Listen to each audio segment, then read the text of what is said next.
Hello students, आप सभी का हमारे यूट्यूब चैनल में हार्दिक स्वागत है। आज के इस वीडियो में हम बात करने वाले हैं पेपर सॉल्यूशन की। तो BA, BSc, BCom, BCom honours, BA, BEd, BSc, BEd वाले जो भी बच्चे हैं जिनके कंपलसरी पेपर हुआ है कम्युनिकेशन स्किल्स का, वो ज़रूर यहाँ पर पेपर सॉल्यूशन देख लीजिएगा, मिलान कर लीजिएगा कि कितने क्वेश्चन आपके सही हुए हैं, कितने गलत हुए हैं। ठीक है, 50 में से आपको कितने नंबर लेकर आने हैं वो उस पर भी बात कर लेते हैं। 50 क्वेश्चन आपके आए हैं, 50 ही मार्क्स के आपके क्वेश्चन हैं, यानी कि प्रत्येक क्वेश्चन एक एक नंबर का आपका है। ठीक है, अब आपके 50 में से ध्यान दीजिएगा, अगर आपके 50 में से 20 प्लस सही हो रहे हैं या 20 प्लस मार्क्स आ रहे हैं तो आप पास हैं, और अगर आपके 50 में से 20 में से 19, 18 ऐसे कुछ नंबर आ रहे हैं तो आप लोग जो है फेल है। ठीक है, तो जिसके जितने ज़्यादा नंबर आएंगे उतनी ज़्यादा परसेंटेज उसके बन जाएगी। 1.5 घंटे का आपका पेपर था, एक क्वेश्चन 1 मार्क्स का यहाँ पर था। नेगेटिव मार्किंग तो इसमें होती नहीं है, कंपलसरी पेपर है। तो ज़रूर मिलान करते हुए चलिएगा, चैनल को सब्सक्राइब ज़रूर कर लीजिएगा, वीडियो को लाइक वाइक अच्छे अच्छे कमेंट आप कर सकते हैं। एक बच्चे ने या एक बच्ची ने ये पेपर भेजा है पीडीएफ के माध्यम से, तो पहले तो उसको थैंक यू, क्योंकि इतने सारे बच्चे जुड़े हुए हैं और मैं बार बार इतनी रिक्वेस्ट कर रहा था, फिर भी आप लोग पेपर नहीं भेज रहे हैं। बस आपको आंसर चाहिए, आंसर की वीडियो चाहिए, पर पेपर आपको नहीं भेजना था, जो कि गलत बात है। जिस भी बच्चे ने भेजा है उसको थैंक यू सो मच। पहला क्वेश्चन यहाँ पर देखिएगा कि संचार की प्रक्रिया क्या है। जितने भी क्वेश्चन आपको कराए थे पेपर उसी में से आया है, कम्युनिकेशन स्किल्स वाला। तो ठीक है, पहला क्वेश्चन यहाँ पर देखो, संचार की प्रक्रिया क्या होती है। तो नॉर्मल से अगर आपने पढ़ के क्वेश्चन को किया होगा तो पत्र लिखना नहीं होता है, अनुरोध नहीं होता है, किताबें पढ़ना नहीं होता है, तो करेक्ट आंसर आपका हो जाएगा बी ऑप्शन। मैं आपको डायरेक्ट आंसर बताता हुआ चलता हूँ। ठीक है, दूसरा क्वेश्चन यहाँ पर देखिएगा, संचार प्रक्रिया में पहला कदम कौन सा होता है। देखो यहाँ पर संचार प्रक्रिया में पहला कदम कौन सा होता है, तो यहाँ पर करेक्ट आंसर है प्रेरक एक विचार विकसित करता है, यानी कि इसका तो हो जाएगा बी ऑप्शन पहले का, और दूसरे का हो जाएगा सी ऑप्शन। सही है भाई इतना तो। चलो आगे, बहुत सारे एनकोडिंग करके आए हैं जो कि बेटा अलग कंडीशन थी, जो कि आपका गलत हो जाएगा। बाकी ये सी ऑप्शन जो है करेक्ट आंसर है। इसके बाद देखिएगा, संचार का तत्व कौन सा नहीं है। तो हमने बताया था प्रेरक, रिसीवर, संदेश, ये तीनों तो बताए हुए थे। बाकी ये बचत जो है अलग ही दिख रहा है आपको, है ना। तो यहाँ पर डी ऑप्शन ये नहीं है पूछा है, तो करेक्ट आंसर डी ऑप्शन हो जाएगा। तत्काल संचार के लिए कौन सा चैनल सबसे उपयुक्त होता है। तो तत्काल की बात कर रहे हैं, तत्काल मतलब हाथों हाथ, मतलब कि आमने सामने का जो संचार होता है ना, वही तत्काल कहलाता है। ठीक है, बी ऑप्शन यहाँ पर करेक्ट आंसर हो जाएगा। शाब्दिक संचार का एक प्रकार कौन सा होता है। तो शाब्दिक संचार का एक प्रकार देखो यहाँ पर, ईमेल लेखन तो होता ही है, और लिखित आदेश हो गया। ठीक है, अब बैठक हो या ना हो पर उपयुक्त तो सभी आपको आंसर देना पड़ेगा, क्योंकि यहाँ पर ऐसा ऑप्शन नहीं है कि बी और सी, ए केवल बी, ऐसा नहीं है। तो उपयुक्त सभी इसका आंसर हो जाएगा, तो डी आंसर इसका सही जवाब है। ठीक है, आगे देखो, उच्च अधिकारी से ऐसा कैसे क्वेश्चन छपा हुआ है। उच्च अधिकारी मतलब कि आप सभी समझ रहे होंगे, उच्च अधिकारी से अधीनस्थ की ओर बहने वाले संचार को क्या कहा जाता है। तो उच्च अधिकारी से अधीनस्थ की ओर बहने वाले संचार को क्या कहा जाता है। तो जस्ट आपको मैंने एक क्वेश्चन कराया हुआ है, तो नीचे की ओर संचार इसको कहा जाता है, यानी कि कोई बड़ा अधिकारी है, उससे जो है नीचे की तरफ का, आपसे अधीनस्थ की तरफ है, अधीनस्थ की तरफ, तो आप समझ गए होंगे कि नीचे की ओर ही ये हो रहा है। ये क्वेश्चन एज इट इज आपको कराया है, आप माने या ना माने, पर वीडियो में से ही पूरा पेपर आपका बना हुआ है। बी ऑप्शन प्यारे बच्चों इसका सही आंसर। अगला, संचार तब प्रभावी हो जाता है जब, कब प्रभावी हो जाता है संचार, जब होता है जब रिसीवर संदेश को जो है सही ढंग से समझता है। तो यहाँ पर करेक्ट आंसर है पहला, ए ऑप्शन।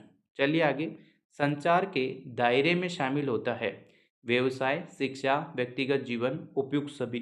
तो करेक्ट आंसर है उपरोक्त सभी। जैसा कि मैंने आपको कहा भी था, उपरोक्त सभी वाले क्वेश्चन आपसे ज़्यादा पूछे जा सकते हैं और पूछे भी गए हैं।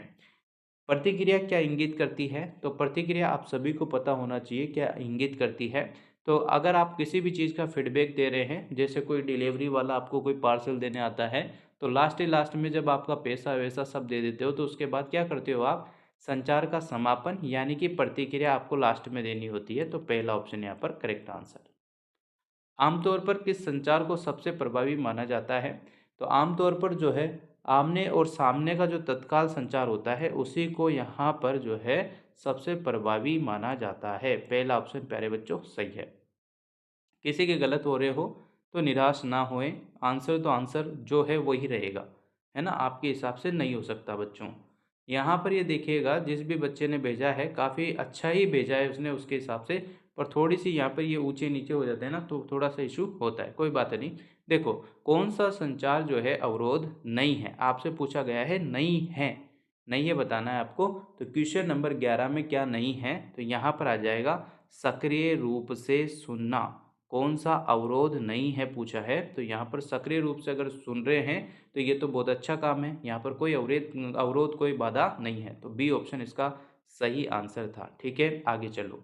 सक्रिय सुनने की आवश्यकता होती है, सक्रिय सुनने की आवश्यकता होती है यानी कि पूरा ध्यान देना, बी ऑप्शन यहाँ पर करेक्ट है। एज इट इज क्वेश्चन आपके उठाए गए हैं और ऐसे कैसे ही आपके छप गए हैं। कौन सा अवरोध मन से संबंधित है, तो आपको पता होगा मन आ रहा है तो मतलब कि मनोविज्ञान, ये तो बच्चे बच्चे भी कर दिए होंगे, है ना, पहला ऑप्शन। अगला सिमेटिक बाधा, मैंने आपको बताया था कि जो भी सिमेटिक बाधा है एज इट इज क्वेश्चन करा रखे हैं, जिस बच्चे ने वीडियो देखी होगी उसको तो काफ़ी हेल्प हो गई होगी। आप लोग कमेंट करके ज़रूर बताइएगा कितनी आपकी हेल्प हुई है, कम्युनिकेशन स्किल वाले बच्चे ही इसमें कमेंट करेंगे, और कितना आपका स्कोर हो रहा है, कितने सही जा रहे हैं, ये सब आपको बताना है लास्ट में। क्वेश्चन 14 का जो आंसर है वो पहला हो जाएगा, भाषाओं की समस्या को सिमेटिक बाधाएं कहा जाता है।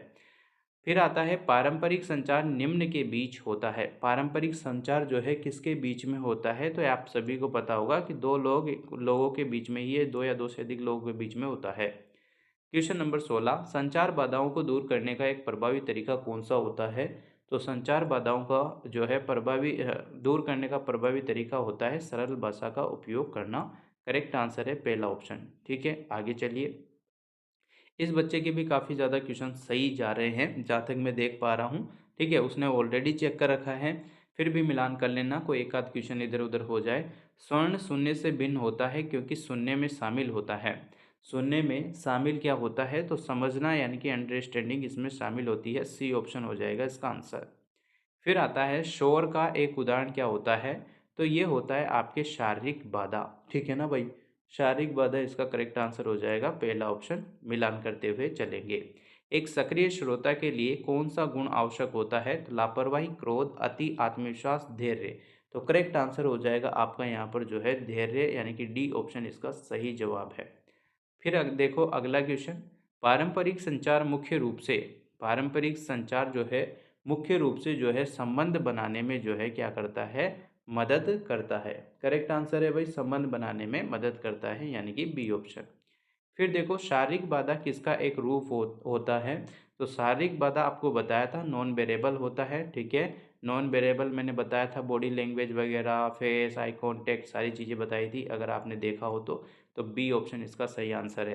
परिभाषा से तात्पर्य क्या होता है, परिभाषा से तात्पर्य होता है यहाँ पर स्वर, पिच और आवाज़ की जो है मात्रा, ये होता है, यानी कि टोन आपने सुना होगा पैरा लैंग्वेज या टोन टाइप में, तो यहाँ पर सी ऑप्शन हो जाएगा। ठीक है भाई, देखते रहिएगा। आंखों से संपर्क बनाना क्या होता है, मैंने बोला था आई कांटेक्ट क्या दर्शाता है, वो आत्मविश्वास दर्शाता है, पहला ऑप्शन यहाँ पर सही हो जाएगा, पहला ऑप्शन। ठीक है, पूरा पेपर मिला है, जो बच्चा देख के गया होगा अगर उसके 50 में से 40 से कम आ रहे हैं तो वो गलत बात है।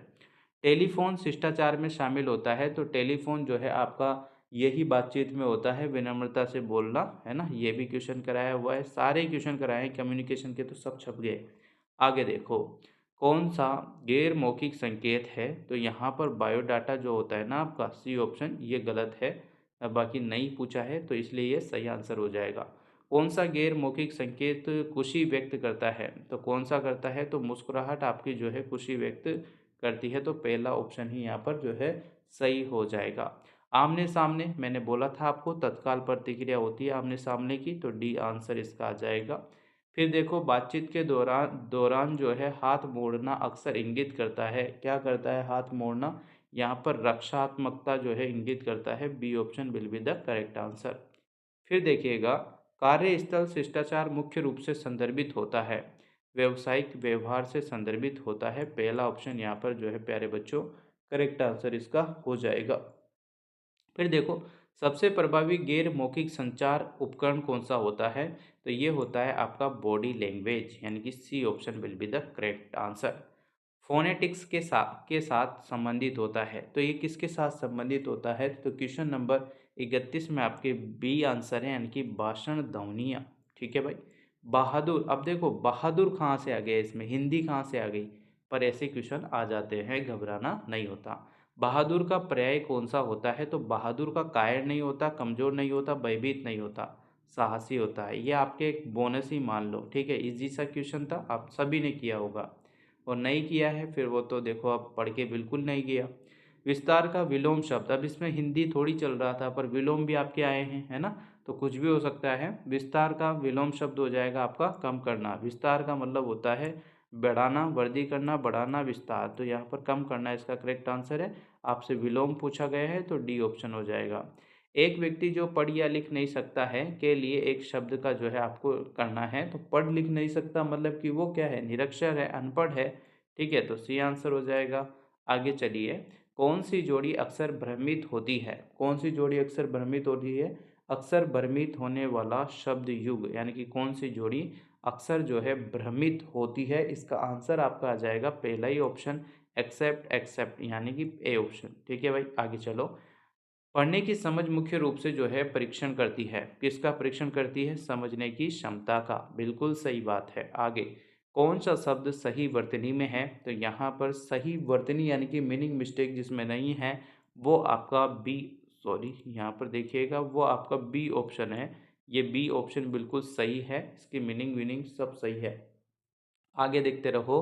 कौन सा अंग्रेजी वाक्य व्याकरण की दृष्टि से सही पूछा है ना, कौन सा यहाँ पर सही है ये पूछा गया है, तो देखो यहाँ पर करेक्ट आंसर आपका आ जाएगा C option, C doesn't know, यानी कि सी ऑप्शन इसका करेक्ट आंसर है। क्योंकि देखो इस बच्चे का ये क्वेश्चन गलत हो गया है, ये इसलिए हुआ है, मैं बताता हूँ आपको। यहाँ सी के साथ इस बच्चे ने डू का यूज़ कर लिया, जबकि डजंट का यूज़ होता है ना, सिंगुलर है ये जो सब्जेक्ट है वो सिंगुलर है, तो सिंगुलर वर्ब ही यूज़ होती है, ना कि डू प्लूरल वर्ब यूज़ होगी। ये जब यूज होती, जब यहाँ पर दे, वी ये होता तो होता। तो ये बच्चा काफ़ी अच्छा कर रहा था, काफ़ी अच्छे, सारे ही क्वेश्चन लगभग इसके सही जा रहे थे। ये क्वेश्चन इसका गलत हुआ है, जिसका भी पेपर है, तो सी ऑप्शन इसका सही आंसर है, देख लीजिएगा, है ना। चलिए आगे चलते हैं, आगे मिलान करो। क्वेश्चन नंबर देखो 39। किस शब्द का अर्थ है एक व्यक्ति जो किताब लिखता है? ये तो आप सभी जानते हैं, एक व्यक्ति किताब लिखता है वो क्या कहलाता है? एक व्यक्ति किताब लिखता है वो लेखक कहलाता है। ठीक है। प्राचीन का, प्राचीन मतलब कि आधुनिक, जो प्राचीन है उसका जस्ट उल्टा हो जाएगा, यानी कि पुराने का नया, यहाँ पर ये हो गया। चलो आगे देखो, क्वेश्चन नंबर 41। रिज्यूम मुख्य रूप से के लिए तैयार किया जाता है, तो ये जो है आपकी नौकरी के लिए आवेदन करते हैं तो यूज किया जाता है, बी ऑप्शन होता है। व्यक्तिगत डायरी, ये अलग अलग चीज़ें हैं। ठीक है। रिज्यूम में कौन सा खंड आवश्यक होता है? तो जो आपकी एजुकेशन वाला खंड होता है, शैक्षणिक जो खंड होता है वही इम्पोर्टेंट होता है, पहला ऑप्शन सही है।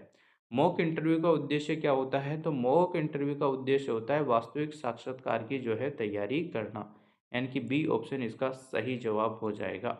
चलिए आगे देखो, समूह चर्चा मुख्य रूप से मूल्यांकन करती है। समूह चर्चा मुख्य रूप से कौशल, संचार कौशल, टीम वर्क, नेतृत्व, कैसा कैसा आंसर छप गया है आपके, और डी आंसर है। उपरोक्त सभी वाले लगभग ज़्यादातर डी ही होते हैं। इनमें से कौन सा साक्षात्कार कौशल यहाँ पर नहीं है पूछा गया है? तो ये जो खराब संवारना होता है ये यहाँ पर करेक्ट आंसर हो जाएगा क्वेश्चन के हिसाब से। एक रिपोर्ट होनी चाहिए, एक रिपोर्ट जो है लिखित होनी चाहिए, यहाँ पर करेक्ट आंसर हो जाएगा 46 का, एक सेकेंड रुक जाइएगा, 46 का यहाँ पर जो है ऑब्जेक्टिव, यानी कि पहला ऑप्शन, वस्तुनिष्ठ या लक्षित, इसका करेक्ट आंसर है पहला ऑप्शन। ठीक है भाई। आगे, पीपीटी प्रस्तुतियों के लिए आमतौर पर किस सॉफ्टवेयर का उपयोग किया जाता है? तो यहाँ पर करेक्ट आंसर हो जाएगा MS PowerPoint, B option will be the correct answer. एक प्रस्तुति के दौरान वक्ता को चाहिए, एक प्रस्तुति के दौरान वक्ता को क्या चाहिए? कि दर्शकों के साथ आंखों का संपर्क जो है उसका बना रहे, ये आंसर है इसका बी। चलिए आगे देखिए, इस बच्चे ने जो पेपर भेजा था वो पूरा लास्ट क्वेश्चन में थोड़ा सा घुमा के हो गया ये PDF, तो यहाँ पर आप लोग थोड़ा सा मोबाइल को फोल्ड करके देख लीजिएगा। इसका आंसर मैं आपको बता देता हूँ, पढ़ के सुना देता हूँ। ठीक है भाई। देख लीजिएगा, कम से कम बच्चे ने पीडीएफ तो भेजी। नौकरी के लिए इंटरव्यू में कौन सा गुण सबसे महत्वपूर्ण होता है? तो नॉर्मल सा ही इसका आंसर है आत्मविश्वास, पहला ऑप्शन इसका आंसर हो जाएगा आत्मविश्वास। इसके बाद समूह चर्चा ये आकलन करने में मदद मदद करती है। क्या मदद करती है? तो करेक्ट आंसर है इसका उपयोग सभी, यानी कि बहुत ही इजी सा एक क्वेश्चन था, डी ऑप्शन है इसका लास्ट का। समूह चर्चा में नेतृत्व, टीम वर्क, समस्या को सुलझाना, तो डी ऑप्शन। 49 का आंसर है आत्मविश्वास, पहला ऑप्शन, और 50 जो क्वेश्चन है उसका आंसर है उपरोक्त सभी, डी ऑप्शन। ठीक है, तो इस प्रकार से आप लोगों को मैंने पूरा पेपर सॉल्यूशन करा दिया है, और इस बच्चे के लगभग जो है मुझे आइडिया बैठ रहा है, जहाँ तक इसने टिक लगा रखे हैं उस हिसाब से 49 या 48 इसके सही है। तो इसी प्रकार से काफ़ी बच्चों के अच्छे मार्क्स इस पेपर में आएंगे, और एज इट इज़ क्वेश्चन आपके सामने आए हैं जो कि मैंने कराए थे। आप माने ना माने, पर आप वीडियो देखेंगे तो सारे क्वेश्चन आपको कम्युनिकेशन स्किल्स के मिल जाएंगे। फिजिकल योगा वाले जो पेपर था वो थोड़ा लेंदी टाइप, मॉडरेट टाइप था, तो उसके क्वेश्चन पूरे नहीं मिलेंगे, पर 20 प्लस क्वेश्चन तो उसके भी सही हो जाएंगे जो बच्चा वीडियो देखकर गया होगा। ठीक है, तो मिलान कर लेना, और अपना अपना स्कोर जो है जितना आपका हो रहा है वो कमेंट करके ज़रूर बता दीजिएगा। Thank you so much. जो बच्चा हमसे पर्सनल बात करना चाहता है वो टेलीग्राम पर, इंस्टाग्राम पर, या कोई भी उसको कोई भी दिक्कत हो तो पूछ सकता है। ठीक है ना, तो आप लोग जुड़ जाइएगा जो भी सोशल मीडिया प्लेटफॉर्म हमारे हैं उन सभी पर। Once again thank you so much. Video अच्छी लगी हो तो like, comment, share and subscribe.